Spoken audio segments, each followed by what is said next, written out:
Hello everyone, and today we're going to show you how to create a complete form in ClickMobile Dialogues Editor in less than 5 minutes. So let's begin. This is our timer and we'll start right now. Let's begin with the changing the text of the form, and now I can drag some fields to the form. Start, finish, comment. I'm going to take the status from the task.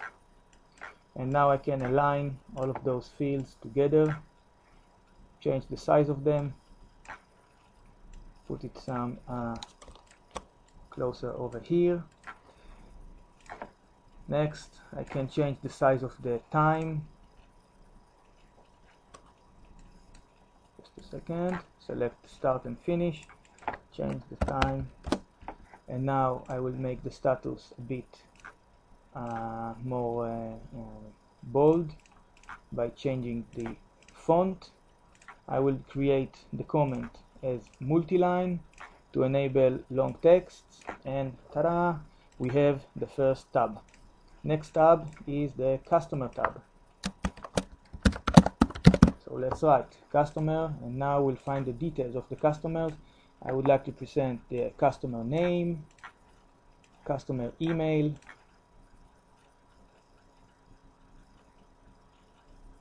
contact phone number. Now let's look for the address. This is the street. The city is over here, and region district. Let's align them to the left, create a bigger label,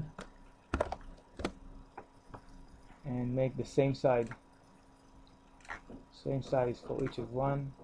Now I will simply drag them like that, and again align them to the left. Okay, so I have two long names here, so I will change it to email, and the phone I will change to just phone by changing the label.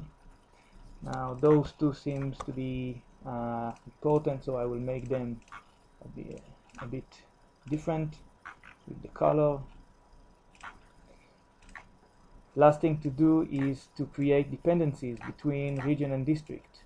So let's take the district, and the district will be the son of the parent region. Nice. Next is the technical tab. This tab will hold a schematic file that can be attached to the task, and the fault description file that can also be attached to the task. I will also put here a multi-value required engineer tools that will store the required tools for the job. So let's put a nice label over here saying that those are the required tools. I can align them as well. And let's move to the next tab. The next tab is the approval. In here, the customer will approve that he received the service. So let's put a label saying please sign here, and attach to it a signature capture control. There it is, signature. Now the important thing to remember here that the signature is mandatory only when we complete the task, on successful completion. So I will create this dependency here by saying that the the signature is mandatory when the status is completed. I can select other statuses, but in here this is the right condition. So let's see what we have. We have the start, the general tab, we have the customer details, the technical details, and the signature. Let's see a preview. Seems to be very nice, and I still have some spare time, so let's see what I can do with it. Things to do in my spare time. You will never see that in YouTube.